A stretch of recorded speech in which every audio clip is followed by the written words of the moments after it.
On tonight's episode, we talk about a positive approach to parenting. You're listening to the Dudes and Dads Podcast, a show dedicated to helping men be better dudes and dads by building community through conversation and storytelling. And now, here are your hosts, Joel DeMott and Andy Lehman. Here we are, Joel, Episode 20, Andy? of season 2. We are. Oh, my goodness gracious. Yeah, Well, here we are. we're here. Like our good friend said in the beginning, here's your host. Here we are. Yes, the hosts. First of all, we just want to take a moment of silence at the very beginning of this episode for our fallen comrade. Wait. No? No. Go ahead. Wait, he's not dead. Fallen comrade, fellow podcaster Joe Rogan, who, due to the Rona, had to shut down. One of his producers got sick. But wait, I just want to go back and say, Oh. I'm going to say I think he's a fallen comrade of ours as soon as he went to the Spotify exclusive. That means he's really no longer a podcast anymore. Oh, he's gone. So- he's gone corporate. He has. Well, you're dead to me, Joe Rogan, but hopefully not really. We can't even joke about that anymore. No. I guess not. Too soon. So, yeah, everybody is trying to manage the current realities of the coronavirus, trying to keep things open, trying to keep things going. We've got an election that is just around the corner, and just so many things going on in our world. And Andy, in light of everything that is going on, I think we can all agree that there is a great deal of temptation to, just to become a negative person. There is. Yes, I think so. Do you find yourself having to do the personal pep talk every once in a while? I do, and it seems like the longer that it goes on, the more that I'm having to pep talk myself out of this negativeness. Yep. And guys, with all respect to Andy, who is now working from home much more than he did previously prior to the great Rona. Andy, I don't want to speak ill of your home office space, but I just have to think that I mean, it's great being home, but you're not out and about the way some of us are. And I do wonder if that contributes. Well, here's what I just really want to say. The wood paneling in your office, I really feel it might contribute to some of your depression. I've been meaning to talk to you about this for a while. So those of you who don't know, my house, when we moved in, looked like it was from the 70s, and we updated everything. They did so much work, and it's a really, I'll say it. It's a really cute house. Love it, out on the farm, but Not upstairs. The upstairs, that's chapter 2. So I'm really glad that Zoom has those virtual backgrounds that I can put in, that I can pretend to be in the office. But here's the deal, Andy. Seeing the background, the real background in your office, just takes me back to my youth and the wood paneling that was in the mobile home that I spent my first 6 years of life in. So I should actually be thanking you. You're welcome, I guess. So really, wait. really, what was happening was I was saying this. Let's tie this story together. Andy spends a lot of days in a wood paneled office that obviously leads to depression, and so he's done a daily basis having to talk himself out. That was the story that I was making. Is this like the fake Indiana Andy news that you got going on here? Yeah. Have you ever seen someone happy in front of wood paneling? I don't know. I'm looking back on my time being alive, and I can't think of a time that I've been like, hey, I'm happy about this wood paneling. Thank you. Exactly. Well, but in all seriousness, folks, yes, to the point of the longer things have gone on here, I am with you. I feel like there is a time more frequently where we're just having to give ourselves and others that positive pep talk of, hey, checking our attitudes. Right. So I think we're going to talk a little bit about the positive attitude and a positive outlook tonight on tonight's show about being parenting with a positive attitude during this time.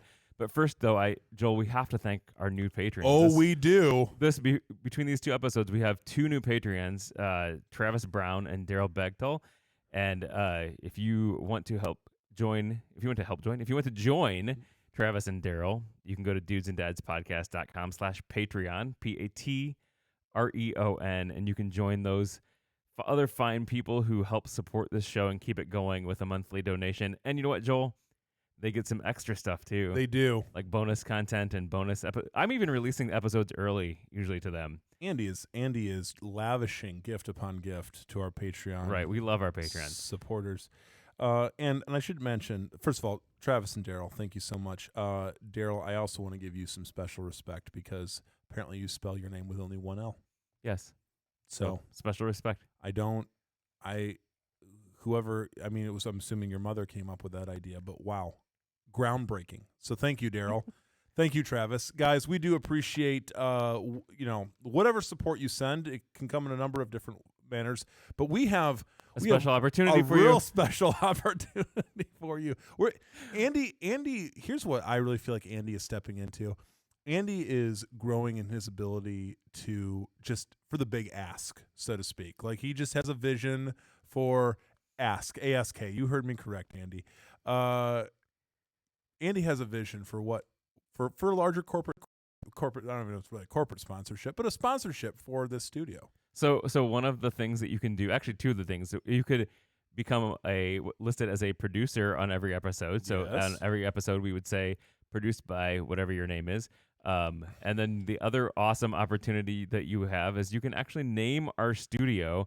And by that we would say at the beginning of every episode, Dudes and Dads podcast brought to you in the blah, blah, blah studio. Chester T. Lehman whatever studio. you want to name it. And then as long as you're on that support level, you get to keep the name of our studio. So it's a great marketing opportunity for if you have a small business and you want to get your name out.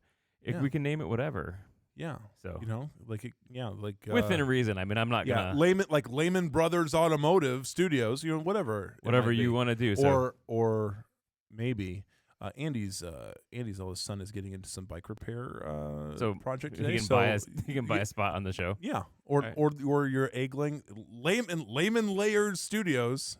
Ooh, we got lots of business. But yeah, if you want to join us in any of those ways, Patreon.com/Dudes and Dads Podcast, Patreon.com/Dudes and Dads Podcast. So Andy, tonight when on our discussion here, taking a positive approach. I read something here recently that how should I say this? It made me think. It made me think. As you know, we are getting close to that special day where all of our children make poor dietary choices. I'm talking to you, of course, about Halloween. And however it is that you celebrate Halloween, obviously different communities are handling it a little bit differently this year. People are taking some different approaches. They're getting creative and inventive. We're doing a trunk or treat event out this way, but all different kinds of things. But some places, some communities are saying, hey, no trick or treating this year. And Andy, I don't know if this is going to be like a hot take episode. I wondered about this. Like we might actually, we're not necessarily the business of stepping on toes here at this show, but no. This could be the could be the controversial episode. Could be the episode. Here's my take, guys, and this is not this is not Pastor Joel getting all like I have religious objections to Halloween or anything of this nature whatsoever. Just for me. If my kids don't get to go trick or treating this year, and I'm just taking this one particular instance, and then we're gonna build. We'll break it out. We're gonna break it out a little bit. My kids are gonna be fine if they don't get to go this year. In fact, they probably still have candy from last year. Good golly, that's probably tastes exactly the same because it lasts forever. But there are many conversations that are had. Maybe you've had it in your home. Maybe it's not been about Halloween. Maybe it's been about something else. But this line or something similar to it where we are fixated on all the opportunities that our kids are losing. What we feel like there are lost opportunities left and right. They're abundant here all over the place. And so this, in some communities where it's like, hey, Halloween might not be a thing this year, the parental response is, but our kids have already lost so much. much. They've already lost so much. And there have been losses. I mean, I obviously am really, really sensitive to this past spring when we had many graduating high school Sure. seniors and graduating college students not be able to celebrate that graduation as we would hope that they would.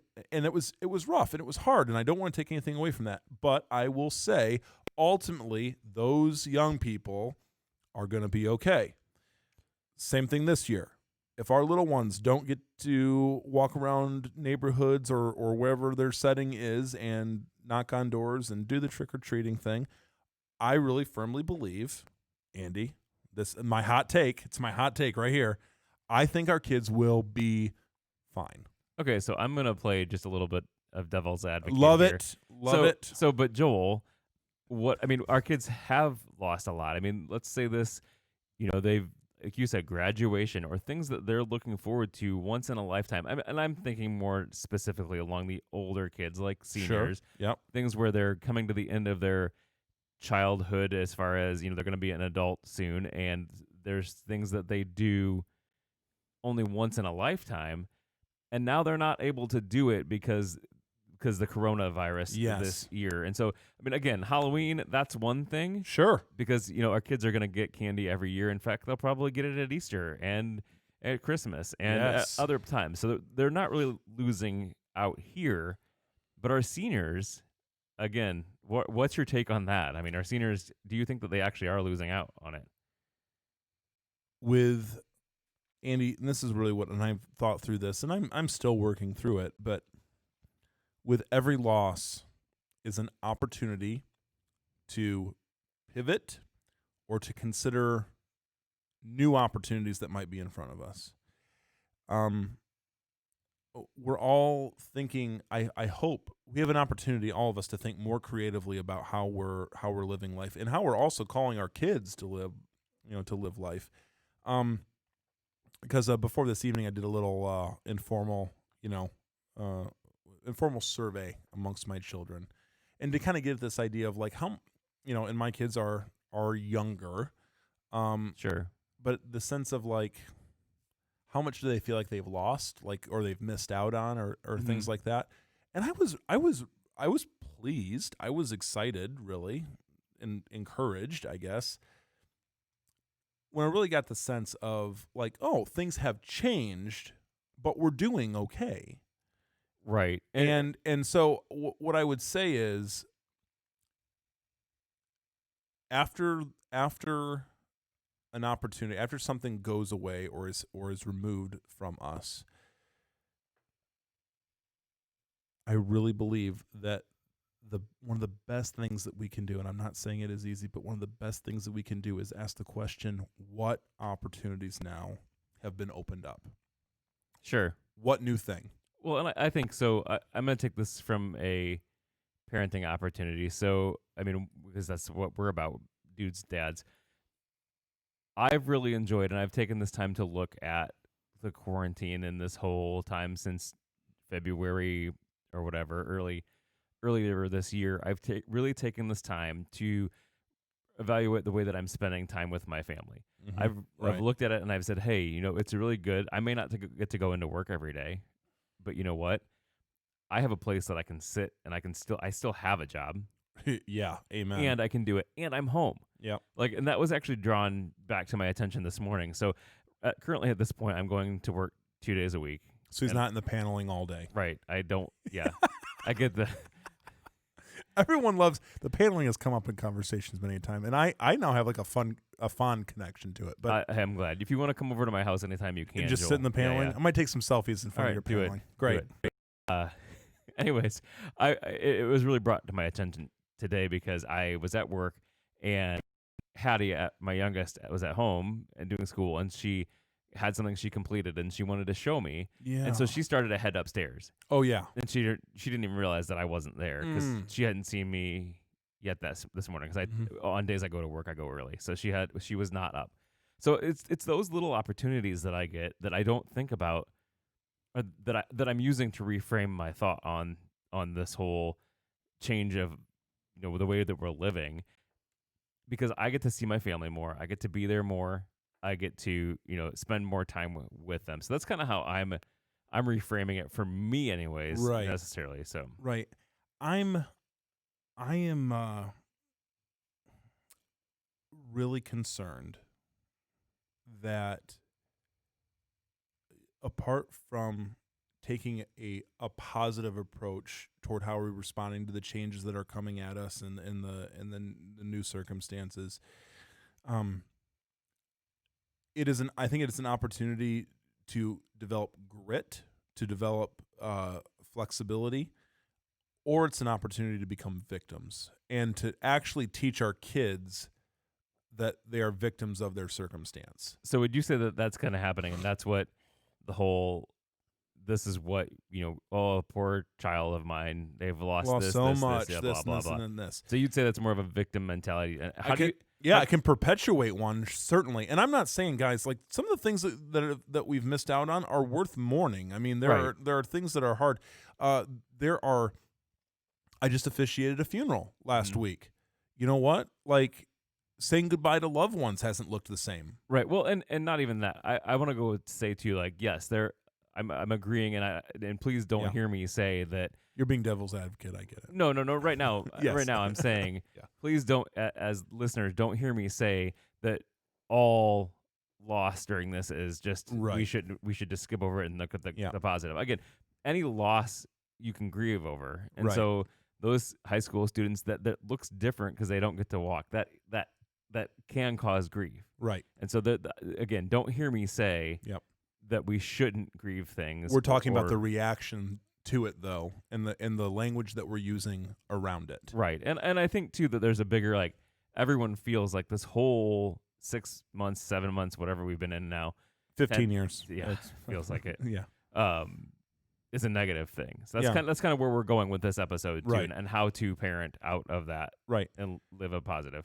Living a positive life, living a positive attitude, having a positive approach. It really is retraining ourselves. I mean, I think many of us naturally go to a place of disappointment and depression and negativity, particularly with how we handle change, how we handle disruption, and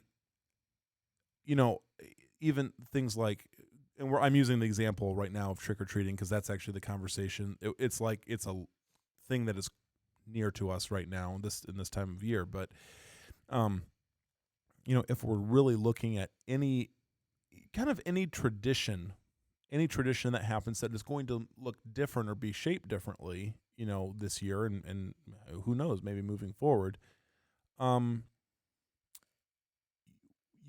we can either we can grieve that loss, but then we can either double down and say, no, I refuse for this thing to change. It's unfair that it's being taken from me or changed in a way, or we can say, there's a new opportunity opening up here. I mean, because we have a tendency, obviously, I mean, some cultures do this more than others, to really make things sacred. Mm-hmm. Like almost untouchable, like certain traditions or things like that are, I mean, they're not, maybe they're not what we thought they were. Mm-hmm. And in general, Andy, I'm sure we've both experienced this, where as time has gone on, the little things do hurt more than they used to.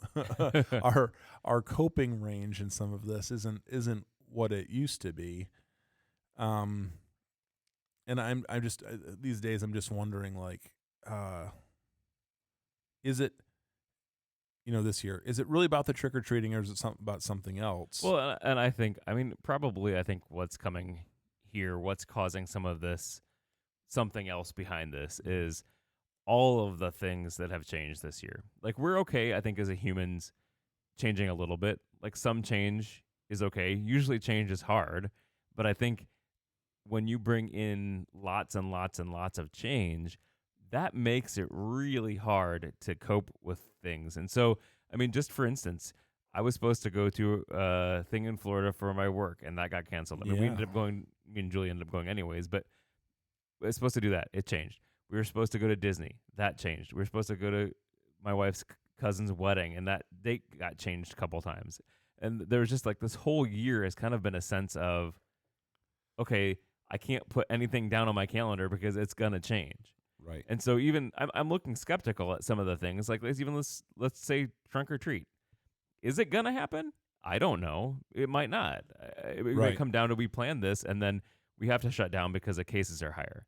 And so I think that it's hard as an adult to, I think, take those things and not project them on your kids because you yourself are experiencing uncertainty in uncertain times and you don't know what to believe. You don't know what's true, what's not true.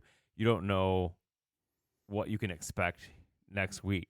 And so to not project some of that negativity on the kids is hard. So Right. what would you say how would be a good way to keep from presenting or putting that on the kids and looking down and saying, "Oh, there's it's changed." Yep.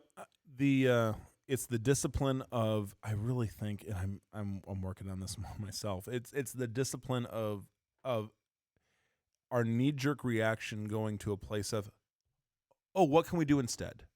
Or what other opportunities is available? So you would say that the way to keep from projecting this to your kids would be try and see the good in it, Yeah. or see what can come There's out an of opportunity. There's an opportunity everywhere, and that's part of. I mean, that comes out of too, just within my, within my people, the coaching, professional coaching that I do. Frequently, someone will sit down, or in a season where they're feeling like there's lost opportunities or lost, whatever, and it's like, okay, this thing is gone. There's been this thing in your life that has gone away. When that thing was in your life, it prevented you from any number of other things, it. Sure. good, bad, and different. So now that thing is gone, what's back on the table? What and looking at that with fresh eyes, with hopeful eyes. I mean, a hopeful, joyful perspective right now is increasingly important. And so it's really, I think it is retraining our brain. Many of us go to the woe is me, I'm losing out, loss perspective. And we got to rewire that. Yeah. So if you look at your life for this last year, what would you say is one thing that you see as an opportunity gained from being in quarantine? Oh man.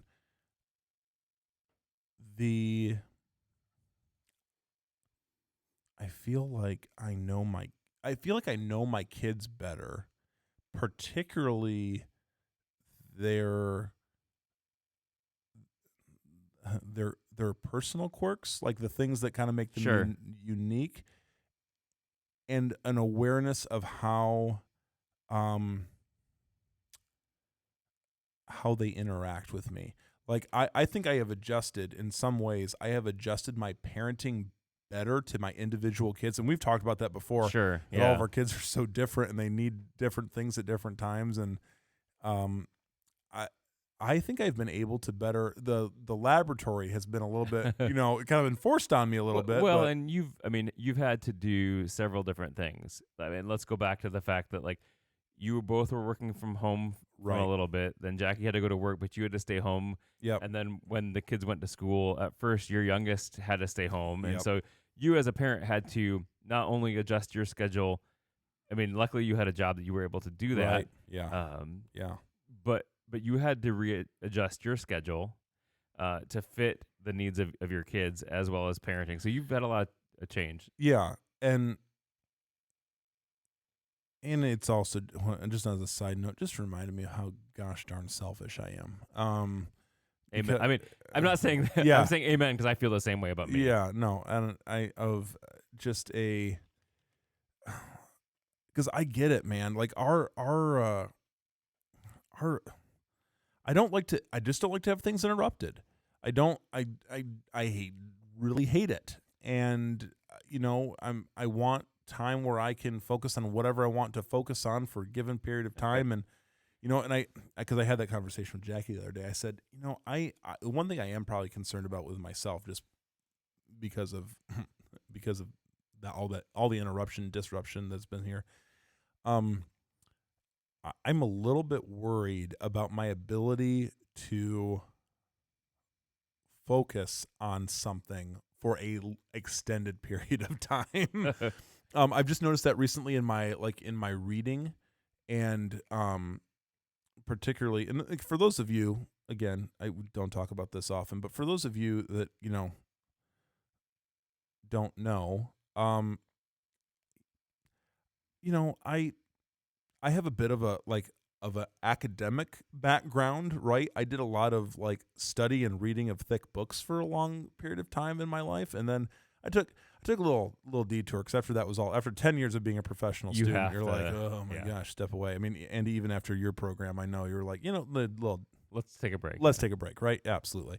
But um yeah, like, so I've been trying to challenge myself to get back in and you know read some things that are a little more challenging and things like that. And I'm just recognizing that, man, it takes me longer than it used to. It feels like, um, but as I'm realizing that, I do have this sense of frustration about the interruptions and the things like that. But really, like, it's shown me some things about myself, and yeah, to the point of like, I want to do what I want to do when I want to do it. And and because of that reality for myself, to the point where we're talking about, we can project some things on our kids. Like, I'm I can be frustrated with the disruption I'm experiencing. So any disruption that my kids experience, Sure. I feel like I might have a stronger response to that than I normally would. Right. And I think that's one of the things that has been brought out to me during this whole time too. I do not like when plans change. I'm fine. I'm a go with the flow type of guy when it comes to like, what do you want to do? Whatever. But once we plan that, Let's do it. let's do it. And if it changes, I'm not okay with that. And Yeah. I think so. I think that's one of the things that for me this season has been shown to me is that I have to be flexible, and I can't talk about that, and I can't be negative about it, and I have to lead, and I have to be okay with things changing, Yeah. and just leading with the family with that this is going to change, Yeah. instead of like, oh, we can't, rah, rah, rah, rah, rah, and then the kids get rah, rah, rah. So it's, for me, that's where I need to change as a parent. I need to change and say, this is good. No, this is what we're doing. It's changed. Blah. It's okay. Instead of getting grumpy and down when when things don't go my way. And it's also hard because I've noticed that I am less likely to give my kids like a, hey, next month we're gonna, You can't. right? I mean, how are you going to do that? Right. And because I have all these fears about having to retract things, and yet I do want to put out positive things in front of my kids and opportunities, and do all of that. So yeah, I'm just wondering, as time goes on, what, because inevitably, my friends, there are going to be more challenges. There are going to be more dates that get changed. There are going to be things that are, Absolutely. I mean, we are not. I don't think that we are done with No. this. no. And I think that there's going to be effects from this for a long time. Yes. And so how do we go about?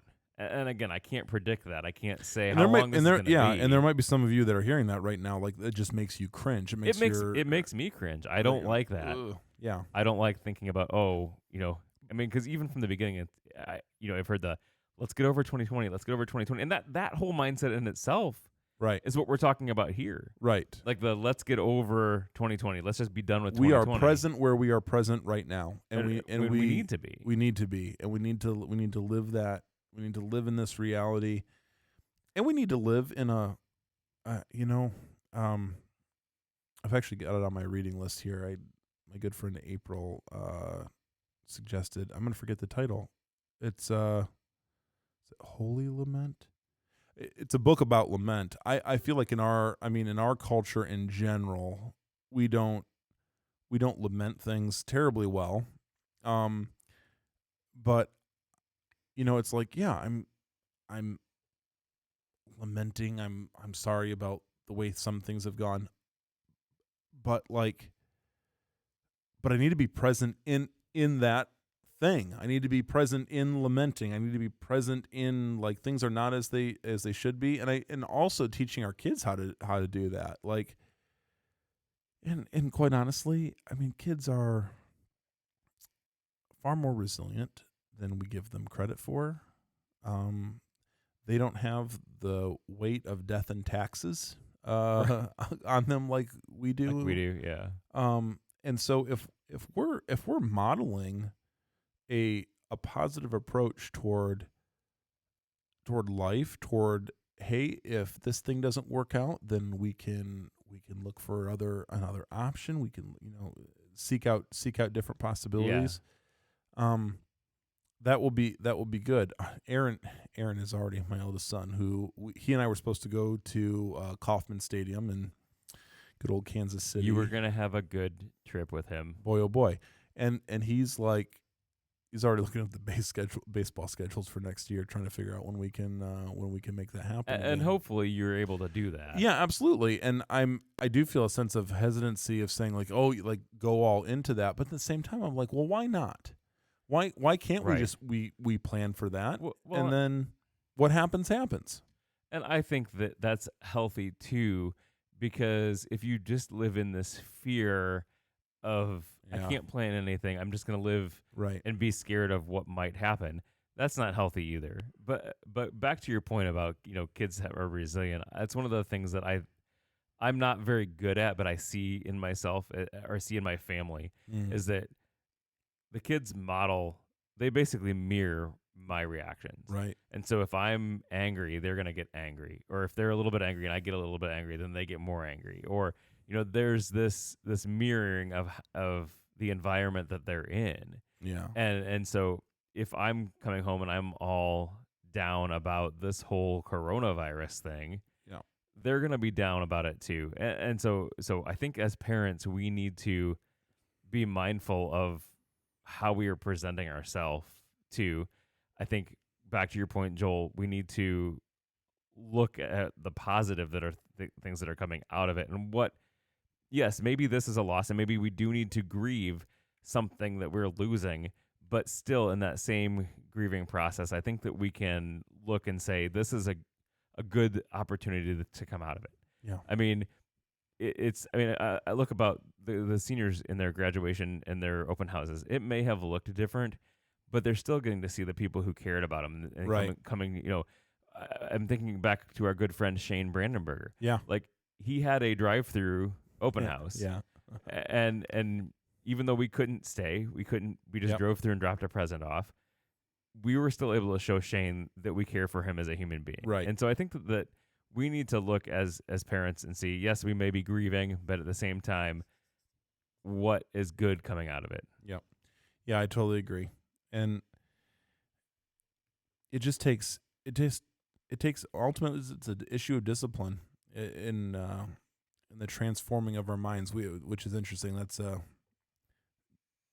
of Romans 12 tonight. We were talking with our youth about not being transformed to the way, the transformation of our minds, basically, and how we think and how we approach others, and I think that is what it may take for many of us is a transformational experience, and it is hard. It is hard work, but man, we are in a season of opportunity to take a deeper look at what we feel entitled to, what we have just assumed is etched in stone and it has to be this way, and we just need to ask the question: does it have to be this way? Do we have to do all of these things? Are there other opportunities on the table that we've overlooked?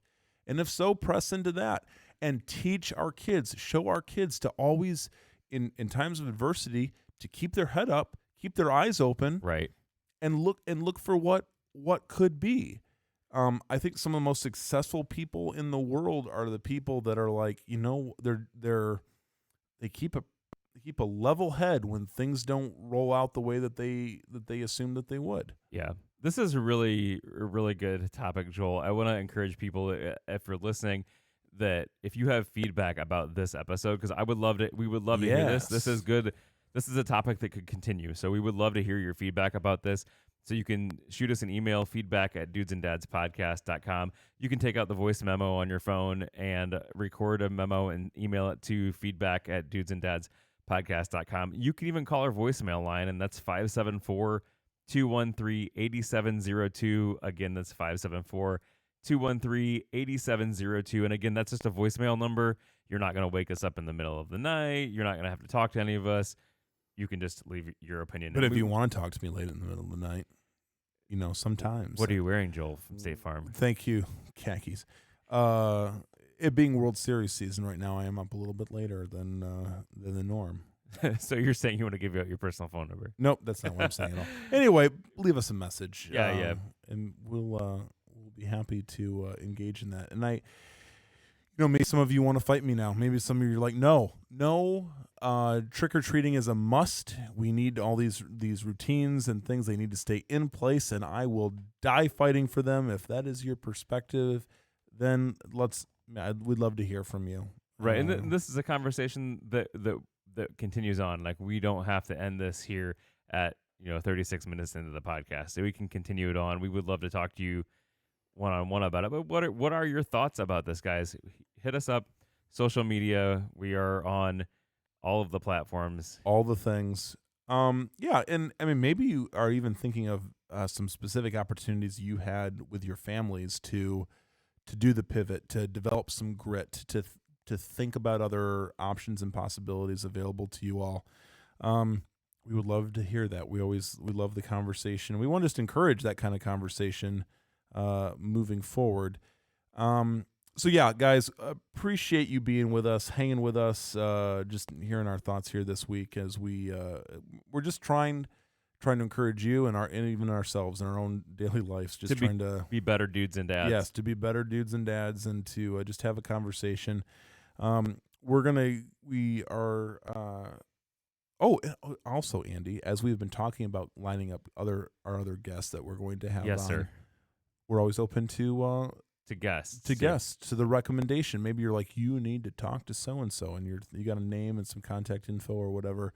Send it our way. We'd love to hear that. We're always open for the conversation. We are. So. We are. Well, guys, it's been another great conversation. Make sure you go to our website, dudesanddadspodcast.com.